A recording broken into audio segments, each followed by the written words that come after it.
Hello everyone, welcome back to Surface Chemistry Part 4.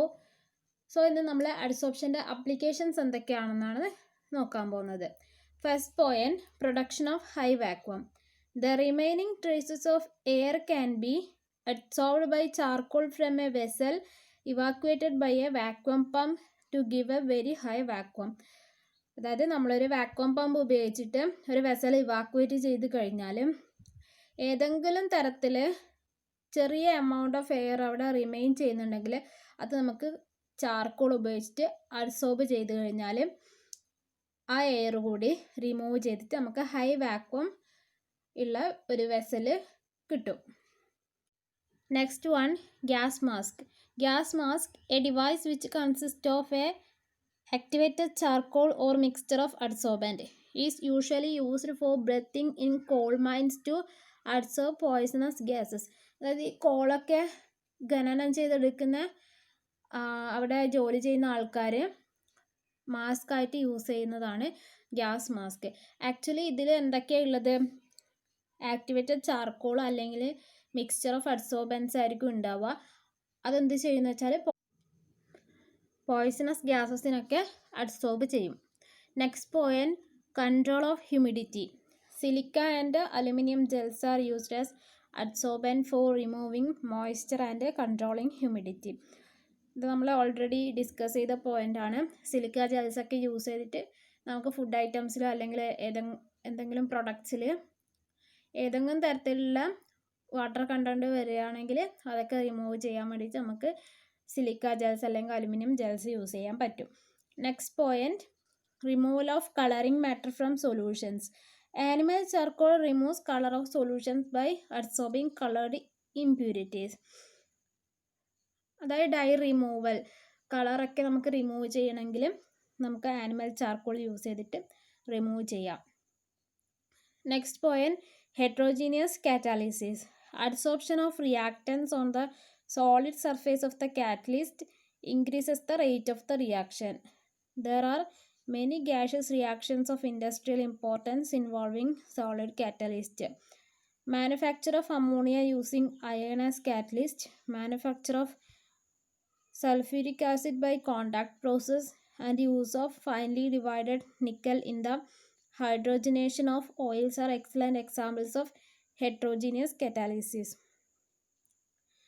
അപ്പം അഡ്സോർപ്ഷൻ്റെ വലിയൊരു application എന്ന് പറയുന്നതാണ് ഹെട്രോജീനിയസ് കാറ്റാലിസിസ്. അതിലെന്താ സംഭവിക്കുന്നത് വെച്ചാൽ കാറ്റലിസ്റ്റിൻ്റെ സോളിഡ് സർഫേസിലേക്ക് നമ്മളെ റിയാക്റ്റൻറ്റിനെ അഡ്സോർബ് ചെയ്യാൻ കഴിയും. അങ്ങനെ അഡ്സോർബ് ചെയ്യുന്നത് വഴി അതിൻ്റെ റേറ്റ് ഇൻക്രീസ് ചെയ്യും. അങ്ങനെ നമുക്ക് ഹൈ ഈൽഡ് കിട്ടാനുള്ള ചാൻസ് ഉണ്ട്. സോ മെയിൻലി ഹെട്രോജീനിയസ് കാറ്റലിസ്റ്റിലൊക്കെ നമ്മൾ അഡ്സോർപ്ഷൻ്റെ അപ്ലിക്കേഷൻസ് വരുന്നുണ്ട്. Next point, separation of inert gases. Due to the difference in degree of adsorption of gases by charcoal, a mixture of noble gases can be separated by adsorption on coconut charcoal at different temperatures. അപ്പോൾ degree of adsorption different ആയതുകൊണ്ട് തന്നെ നമുക്ക് easy ആയിട്ട് inert ഗ്യാസിനെ separate ചെയ്തെടുക്കാൻ പറ്റും. Next point, in curing diseases. A number of drugs are used to kill germs by getting adsorbed on them. ചില diseases cure ചെയ്യാൻ വേണ്ടിയിട്ട് ഉണ്ടാക്കിയിരിക്കുന്ന ഡ്രഗ്സിൻ്റെ പ്രോപ്പർട്ടി എന്താണെന്ന് വെച്ചാൽ അതൊരു അഡ്സോർബൻ്റ് ആയിട്ട് ആക്ട് ചെയ്യും. അപ്പോൾ അങ്ങനെ ആക്ട് ചെയ്യുമ്പം അത് ഈ ജേംസിനെ അഡ്സോർബ് ചെയ്യും. അങ്ങനെ നമുക്ക് ഡിസീസസ് ക്യൂർ ചെയ്യാൻ പറ്റും. Next point, froth flotation process. A low grade sulphide ore is concentrated by separating it from silica and other earthy matter by this method using pine oil and frothing agent. അപ്പം മെറ്റലർജിയിൽ വരുന്ന ഒരു പ്രോസസ്സാണ് ഫ്രോത്ത് flotation process എന്ന് പറയുന്നത്. അതായത് gang remove ചെയ്തിട്ട് നമ്മുടെ ഏത് ഓറാണോ വേണ്ടത് ആ ഓറ് മാത്രം എടുക്കുന്ന പ്രോസസ്സാണ് ഫ്രോത്ത് ഫ്ലോട്ടേഷൻ പ്രോസസ്സ്. ആ പ്രോസസ്സിന് യൂസ് ചെയ്യുന്നത് പൈൻ ഓയിൽ ആൻഡ് ഫ്രോത്തിങ് ഏജൻറ്റ്. ഇത് ആഡ് ചെയ്ത് കഴിഞ്ഞ് ഫ്രോത്ത് ഫോം ചെയ്യുമ്പോൾ, ഫ്രോത്ത് എന്ന് പറഞ്ഞാൽ പത, അപ്പോൾ ഈ പതയിലേക്ക് ഈ സൾഫൈഡ് ഓർസ് അഡ്സോർബ് ചെയ്യപ്പെടും. അങ്ങനെ നമുക്ക് ആ പത സെപ്പറേറ്റ് ചെയ്ത് കഴിഞ്ഞാൽ നമുക്ക് ഓർസ് സെപ്പറേറ്റ് ചെയ്തെടുക്കാൻ പറ്റും. അങ്ങനെയാണ് ഫ്രോത്ത് ഫ്ലോട്ടേഷൻ പ്രോസസ്സ് ചെയ്യുന്നത്. Next point, adsorption indicators. Surfaces of certain precipitate such as silver halides have the property of absorbing some dyes like eosin, fluorescein, etc. and thereby producing a characteristic colors at the end point. ചില reactions നടക്കുന്ന സമയത്ത് അതിൽ പ്രസിപ്പിറ്റേറ്റിന് എന്ത് പ്രത്യേകത ഉണ്ടെന്ന് വെച്ചാൽ ഡൈസിനെ absorb ചെയ്യാനുള്ള property ഉണ്ട്. അപ്പോൾ ഇങ്ങനെ അബ്സോർബ് ചെയ്ത് കഴിഞ്ഞാൽ എൻഡ് പോയിന്റ് എത്തുന്ന സമയത്ത് അത് ഒരു ക്യാരക്ടറിസ്റ്റിക് കളേഴ്സ് പ്രൊഡ്യൂസ് ചെയ്യും. അങ്ങനെ നമുക്ക് എന്ത് ചെയ്യാം, എൻഡ് പോയിന്റ് കറക്റ്റായിട്ട് മെഷർ ചെയ്യാൻ പറ്റും. Chromatographic analysis. Chromatographic analysis based on the phenomenon of adsorption finds a number of application in analytical and industrial fields. അപ്പോൾ ഈ ക്രോമറ്റോഗ്രാഫിക് മെത്തേഡ്സിൽ നമ്മുടെ അഡ്സോർപ്ഷൻ പ്രോപ്പർട്ടി കൂടി ഇൻക്ലൂഡ് ചെയ്തിട്ട് എന്ത് ചെയ്യുന്നുണ്ട് വെച്ചാൽ അനലിറ്റിക്കൽ ആൻഡ് ഇൻഡസ്ട്രിയൽ ഫീൽഡ്സിൽ ഒരുപാട് ടൈപ്സ് ഓഫ് സെപ്പറേഷൻസ് നടത്താൻ സാധിച്ചിട്ടുണ്ട്. സോ ഇൻഡസ്ട്രീസിലൊക്കെ അഡ്സോർപ്ഷൻ പ്രോപ്പർട്ടി യൂസ് ചെയ്തിട്ട് പലതരത്തിലുള്ള അപ്ലിക്കേഷൻസ് ഉണ്ട്.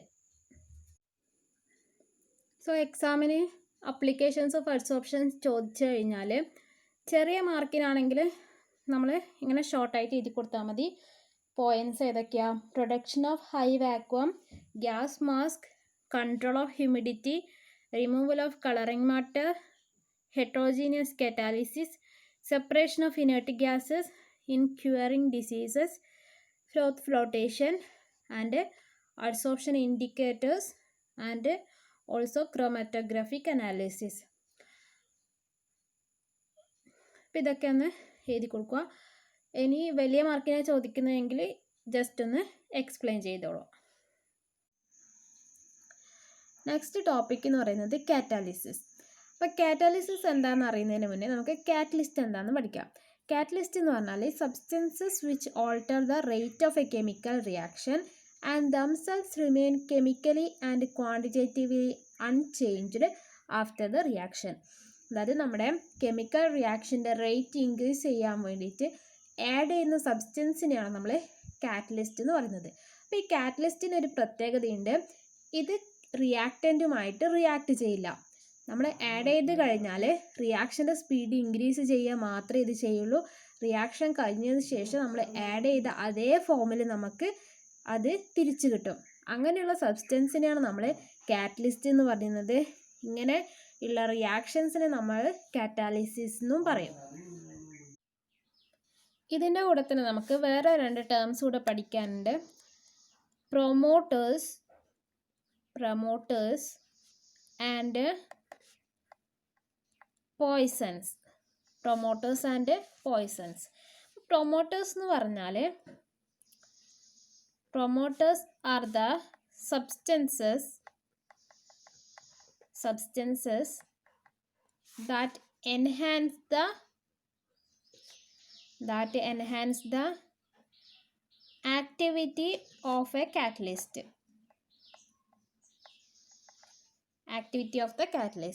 പ്രൊമോട്ടേഴ്സ് എന്ന് പറഞ്ഞാൽ കാറ്റലിസ്റ്റിൻ്റെ ആക്ടിവിറ്റീനെ ഇൻക്രീസ് ചെയ്യുന്ന സബ്സ്റ്റൻസിനെയാണ് നമ്മൾ പ്രൊമോട്ടേഴ്സ് എന്ന് പറയുന്നത്. പോയ്സൺസ് എന്ന് പറഞ്ഞാൽ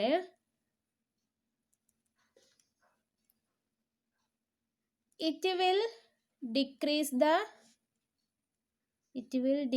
the activity of the catalyst.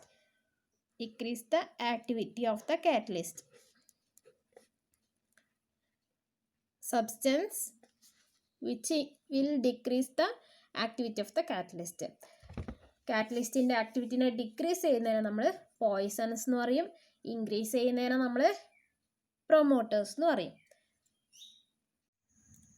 ടെക്സ്റ്റിൽ ഒരു എക്സാമ്പിൾ കൊടുത്തിട്ടുണ്ട്. In Haber's process four manufacture of ammonia, molybdenum act as a promoter for iron which is used as a catalyst. അപ്പം ഇതാണ് അമോണിയ ഉണ്ടാക്കുന്ന process, Haber's process. That is N2 + 3H2 gives 2NH3. അപ്പോൾ ഇവിടെ കാറ്റലിസ്റ്റായിട്ട് use ചെയ്തത് iron ആണ്. അപ്പോൾ ഇതിൻ്റെ activity increase ചെയ്യാൻ വേണ്ടിയിട്ട് ആഡ് ചെയ്തിരിക്കുന്നതാണ് molybdenum. അപ്പം molybdenum എന്ന് പറയുന്നത് ഒരു പ്രൊമോട്ടറാണ്. Next one, Catalysis can be divided into two groups. രണ്ട് type of catalysis ഉണ്ട്. Homogeneous catalysis and heterogeneous catalysis. അപ്പോൾ ഫസ്റ്റ് നമുക്ക് homogeneous catalysis എന്താ നോക്കാം. When the reactants and the catalyst are in the same phase, the process is said to be homogeneous catalysis. അപ്പോൾ റിയാക്റ്റൻറ്റും കാറ്റലിസ്റ്റും ഒരേ ഫേസിലാണെങ്കിൽ നമുക്ക് ആ റിയാക്ഷൻ എന്ത് പറയാം, കാറ്റാലിസിന് എന്ത് പറയാം, ഹോമോജീനിയസ് കാറ്റാലിസിസ് എന്ന് പറയാം. എക്സാമ്പിൾ ആയിട്ട് കൊടുത്തത് oxidation of sulphur dioxide into sulphur trioxide with dioxygen in the presence of oxides of nitrogen as the catalyst in the lead chamber process. അപ്പം ഈ ഇക്വേഷനായി കൊടുത്തത് ഒന്ന് എക്സ്പ്ലെയിൻ ചെയ്ത് പറഞ്ഞു എന്നേ ഉള്ളൂ. എന്താ 2SO2 + O2 gives 2SO3.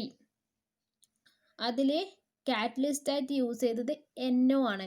അപ്പോൾ NO എന്ന് പറയുന്നത് അതിൻ്റെ ഇവിടെ ഗ്യാസ് എന്ന് ബ്രാക്കറ്റിൽ എഴുതിയിട്ടുണ്ട്. അതുപോലെ നമ്മൾ റിയാക്റ്റൻസ് നോക്കുകയാണെങ്കിൽ റിയാക്റ്റൻസും എന്ത് തന്നെയാണ്, ഗ്യാസ് തന്നെയാണ്.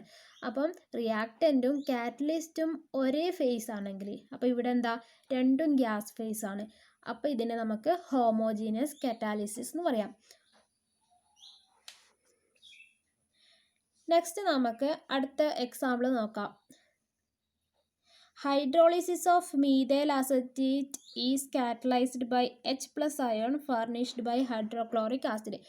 CH3COO liquid state plus H2O liquid, and here catalyst is given HCl liquid gives CH3COOH plus CH3OH.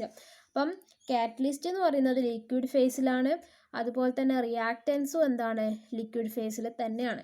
അതുകൊണ്ട് തന്നെ ഇതെന്താണ്, ഒരു ഹോമോജീനിയസ് കാറ്റാലിസിസ് ആണ്. നെക്സ്റ്റ് എക്സാമ്പിൾ നോക്കാം. Hydrolysis of sugar is catalysed by H+ ions furnished by sulfuric acid. C12H22O11 aqueous plus H2O liquid gives C6H12O6 plus C6H12O6. Catalyst ആയിട്ട് use ചെയ്തത് H2SO4, അതെന്താ liquid സ്റ്റേറ്റിലാണുള്ളത്. അതുപോലെ തന്നെ റിയാക്റ്റൻറ്റും ലിക്വിഡ് സ്റ്റേറ്റിലാണ് ഉള്ളത്. ഇനി ഇങ്ങനെ അക്വസ് എന്ന് കണ്ടാലും അതിൻ്റെ അർത്ഥം എന്താ, ലിക്വിഡ് സ്റ്റേറ്റ് എന്നുള്ളതാണ്. അപ്പോൾ റിയാക്റ്റൻസും ലിക്വിഡ് സ്റ്റേറ്റിലാണ്, കാറ്റലിസ്റ്റും ലിക്വിഡ് സ്റ്റേറ്റിലാണ്, സെയിം ഫേസിലാണുള്ളത്. അതുകൊണ്ട് തന്നെ ഇതൊരു ഹോമോജീനിയസ് കാറ്റാലിസിസ് ആണ്. Next heterogeneous catalysis. Definition: the catalytic process in which the reactants and the catalyst are in different phases is known as the heterogeneous catalysis. റിയാക്റ്റൻസും കാറ്റലിസ്റ്റും different ഫേസസിലാണെങ്കിൽ നമുക്കതിനെ ഹെട്രോജീനിയസ് കാറ്റാലിസിസ് എന്ന് വിളിക്കാം. എക്സാമ്പിൾ നോക്കാം.